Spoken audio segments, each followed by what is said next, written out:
ನಮಸ್ಕಾರ. ಸೋಮವಾರದ ಶ್ರೀ ರಘುವೀರೇಶ್ವರ ವಚನ ಮಾಲಿಕೆಗೆ ತಮಗೆಲ್ಲ ಮತ್ತೊಮ್ಮೆ ಸ್ವಾಗತ.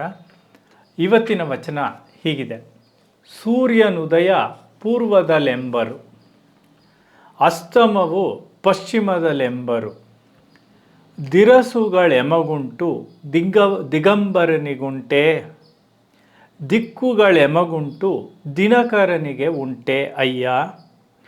ನಿನ್ನ ನೆನಹೇ ಉದಯ ಮರವೇ ಅಸ್ತಮವು, ನೀನೇ ಎನ್ನ ದಿನಕರ ಶ್ರೀ ರಘುವೀರೇಶ್ವರ. ಬಹಳ ಸರಳವಾಗೇ ಇದೆ ವಚನ, ಆದರೆ ಹೇಳುವ ವಿಚಾರ ಗಹನವಾದದ್ದು. ಸೂರ್ಯನುದಯ ಪೂರ್ವದಲೆಂಬರು.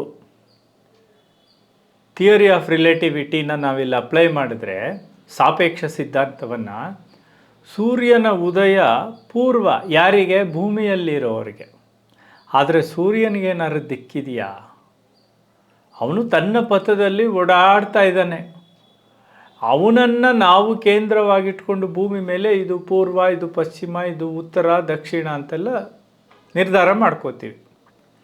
ಅದನ್ನೇ ಇಲ್ಲಿ ಹೇಳ್ತಾ ಇರೋದು. ಸೂರ್ಯನುದಯ ಪೂರ್ವದಲೆಂಬರು, ಅಸ್ತಮವು ಪಶ್ಚಿಮದಲೆಂಬರು. ಸೂರ್ಯ ಮುಳುಗೋದಲ್ಲಿ ಪಶ್ಚಿಮದಲ್ಲಿ ಅಂತ ನಾವು ಹೇಳ್ತೀವಿ.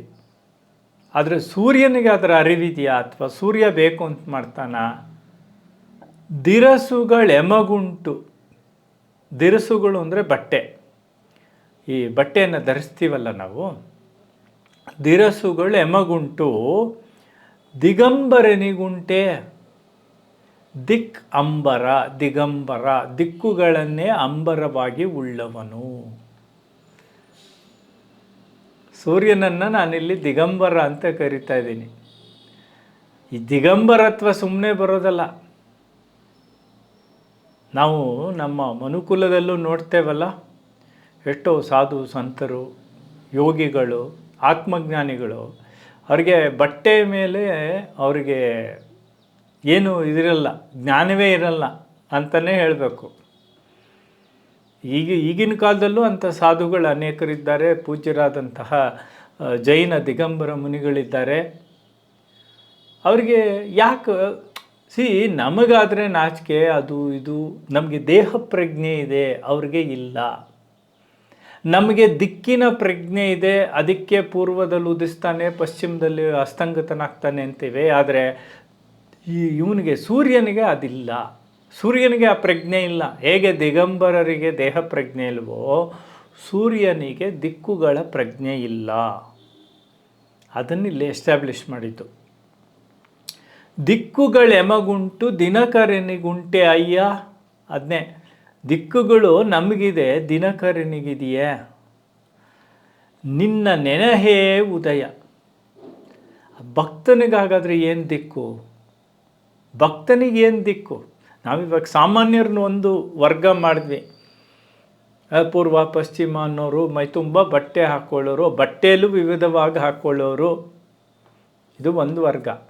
ಆದರೆ ಈ ಬಟ್ಟೆ ಹಾಗೇ ಬೇಡ ಅಂತ ನಮ್ಮ ಬಾಹುಬಲಿಯ ಹಾಗೆ ನಿಂತವರು, ಅಥವಾ ಇತ್ತೀಚೆಗೆ ಕಾಶಿಯಲ್ಲಿ, ಇತ್ತೀಚೆಗೆ ಅಂದರೆ ಕೆಲವು ವರ್ಷಗಳ ಹಿಂದೆ, ತ್ರೈಲಿಂಗ ಸ್ವಾಮಿಗಳು ಅಂತಿದ್ದರು, ಅವಧೂತರು.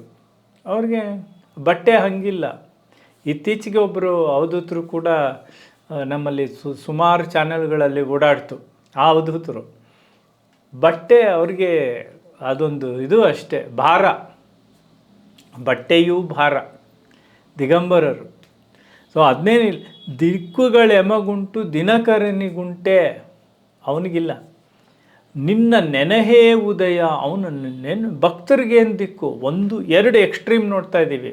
ಒಂದು ಏನು ಬೇಡ ಅಂತ ಬಿಟ್ಟು ಹೋಗೋದು ದಿಗಂಬರರು, ಸೂರ್ಯನೇ ಆಗ್ಬಿಡೋದು. ಇತ್ಲ ಕಡೆ ದಿರಸಗಳನ್ನು ಹಾಕ್ಕೊಂಡು ಸಾಮಾನ್ಯರಾಗೆ ಬದುಕೋದು, ದಿಕ್ಕುಗಳನ್ನಿಟ್ಕೊಂಡು. ಹಾಗಾದ್ರೆ ಭಕ್ತರು ಏನಾಗಬೇಕು? ಇವರಿಬ್ಬರು ಮಧ್ಯ ಇರ್ತಾರಲ್ಲ, ಅವರಿಗೆ ನಿನ್ನ ನೆನಹೇ ಉದಯ. ನಿನ್ನ ನೆನೆಸ್ಕೊಳ್ತೀನಲ್ಲಪ್ಪ ರಘುವೀರೇಶ್ವರ, ಈಶ್ವರ, ಶಿವ, ಆ ನೆನಹೇ ನನಗೆ ಉದಯ. ಮರವೇ ಅಸ್ತಮವು. ನಿನ್ನನ್ನು ಮರೆತು ಹೋಗ್ತೀನಲ್ಲ, ಆ ಕ್ಷಣ ಇದೆಯಲ್ಲ, ಆ ಟೈಮ್ ಇದೆಯಲ್ಲ, ಅದು ಅಸ್ತಂಗತನಾದಂಗೆ. ನಿನ್ನ ನೆನಹೇ ಉದಯ ನನಗೆ, ಮರವೇ ಅಸ್ತಮವು, ನೀನೇ ಎನ್ನ ದಿನಕರ. ಹೀಗಾಗಿ ನೀನು ನನ್ನ ದಿನಕರ ಕಣಯ್ಯ, ನಿನ್ನಿಂದ ನನ್ನ ದಿಕ್ಕುಗಳು ನಿರ್ಮಾಣ ಆಗ್ತವೆ. ನಿನ್ನ ನೆನಹೇ ಉದಯ, ನಿನ್ನ ನೆನೆಸಿದಾಗ ಅದೇ ನನಗೆ ಪೂರ್ವ, ಅದೇ ಉದಯ. ನಿನ್ನನ್ನು ಮರ್ತನ, ಅದೇ ಅಸ್ತಮಾನ, ಅದೇ ಪಶ್ಚಿಮ, ಅದೇ ಮುಳುಗುವಿಕೆ.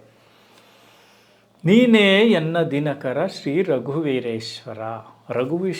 ರಘುವೀರೇಶ್ವರನನ್ನು ದಿಕ್ಸೂಚಿಯಾಗಿ, ಸೂರ್ಯನನ್ನಾಗಿ ಕಾಣುವ ಭಕ್ತನ ನೆಲೆಯನ್ನು ನಾವು ಇವತ್ತು ಈ ವಚನದಲ್ಲಿ ನೋಡಿದ್ದೇವೆ. ಮತ್ತೆ ಮುಂದಿನ ಸೋಮವಾರ ಮತ್ತೊಂದು ವಚನದ ಜೊತೆಯಲ್ಲಿ ನಿಮ್ಮ ಮುಂದೆ ಹಾಜರಾಗ್ತೀನಿ. ಅಲ್ಲಿವರೆಗೂ ನಮಸ್ಕಾರ.